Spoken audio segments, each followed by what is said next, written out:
Alright, so what I'm going to do now, I got that door clean, I'm going to step to the back. And I'm going to do the same thing back here. You know, I like to sit for a minute and just look around. See if I see dirt, like right there on the ceiling of this car. Now, my client probably doesn't know that's there. She may not, you know what I mean? But as a detailer, I see it. So I'm going to have to get rid of that. And just the pan back, so that you see where it is. That's going to be the roof of the car there. And it's not a huge deal, but it's there. So let me spray that with some of this all-purpose cleaner here. LA's totally awesome. And just wipe that clean. And simple as that, it's gone. It's the little things that make such a huge difference in detailing cars. You know, if people just wanted just to get the car, you know, halfway clean, you'll go to places like, you know, Samanaz and places like that. You know, like I said, I always say this about Samanaz. Samanaz do a good job. You know, my daughter worked there for a while. And they do a good job for what you pay for. You know, you can go to Samanaz and pay, what, $25 for a nice car wash. And they're going to get rid of most of the dirt. They will. I worked at Samanaz, well, it's been a while. A long time ago, but if you want your car detailed, you know, and today I would go to Samanaz. I would go to Samanaz today. But not if I want my car detailed. If I want my car detailed, I'm going to go see a detailer. Because I know he's going to take a little time and he's going to rub stuff down the right way. That's going to get most of this dirt. Whereas Samanaz, you know, they got 60 cars behind yours. They got to move. They got to keep it moving. You know, they work in volume. Okay. Now, I'm looking at this this armrest here, or this little cubby hole thing here to make sure it's clean. Right down, they get dirty after a while. Armrest. That has to be wiped down.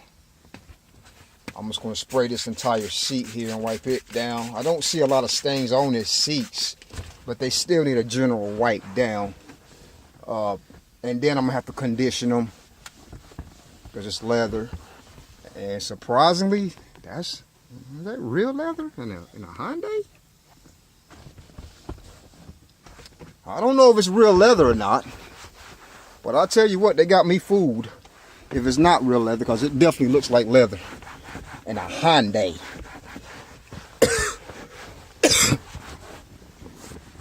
Okay. So now I'm going to step back. You know, you got to always step back, and this is why you want to step back. This is why. Look at this. That's underneath. Okay, and if I didn't step back 3 or 4 feet, I would have missed that. So it's good to step back, look at your work. Because if my client sees that after I'm gone, then I would never get a phone call again. I mean, she's spending $100 for this job here. It's about $85 for me to come out and do this. Because this car right here isn't that bad. But, you know, after I leave here and she sees that, she's not going to call me again. So you always want to step back and look at your work. You know, that way you get a bigger picture of what's going on. Okay, so I'm still looking, got my eyeball peeled back. I like to work my way inside out. So I start in the middle of the car and then just work my way out towards the door. I'm looking up, I'm looking left, I'm looking right, I'm looking down, I'm looking at the ceiling. Now I'm going to just wipe this, give this seat here a general wipe down. It's not a lot of, like I said, it's not a lot of stains on these seats.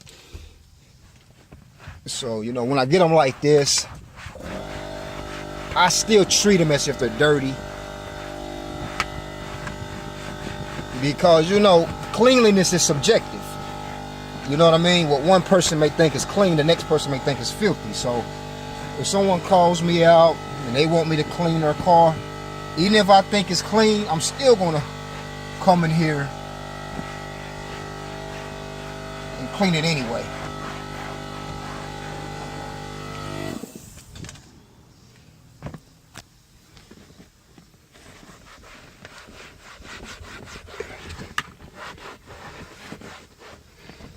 Okay, so you always gotta bring these center consoles down in the back seat.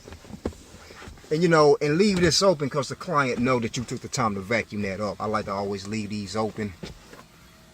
Because the client can say, well, you know, he pulled that down. Now, the seat belts. Seat belts are important. When you're doing seat belts, you always want to just grab them and pull them. Seat belts collect a lot of dust and people's hands are on them all day long, so you gotta get those.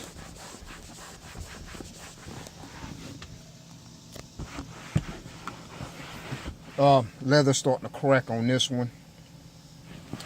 That's because she hasn't been conditioning this leather.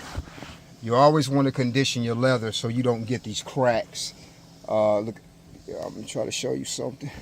You see that there? That's where that comes from. She's not maintaining this leather well. You know, maybe it's her A to B car, and maybe she don't really care about that, but if you condition your leather, you won't have those problems.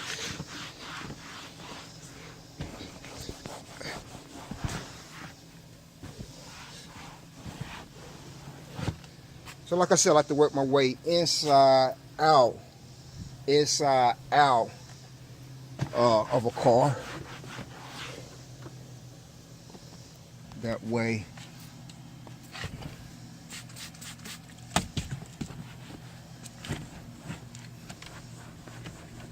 everything stays clean as possible and I'm not backtracking. Now, to clean leather, I like to use a Scrubby. Let me see if I can find a Scrubby to clean this leather with and make it a little lot easier. So I'm going to go to the car and find a Scrubby right fast. Like I said, I'm in West Knoxville here. Several 25-mile radius of downtown.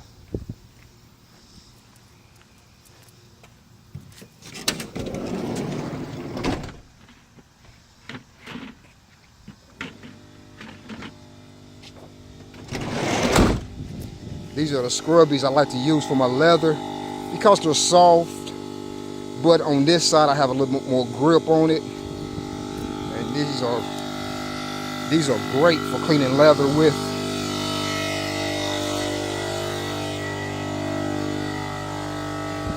And I like to spray it instead of spraying the leather. Leather, you don't want to spray it with nothing because it stains easily. So it's best just to spray the rag or whatever you're using. In this case, it's going to be the Scrubby. Then wipe the leather down with it.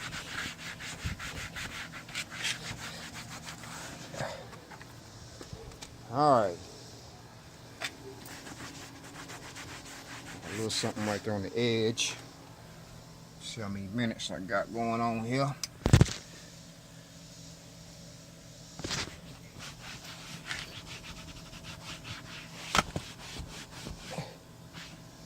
Okay, so now I'm gonna go to this door, and we're gonna hit this door good.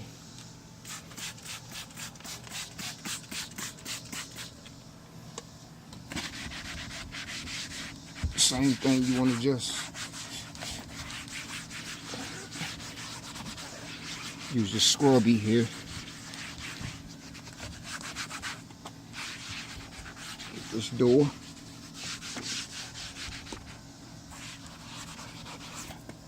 And once you're through with the Scrubby, just come back with a microfiber, because this microfiber is going to soak up most of this liquid that the Scrubby left behind.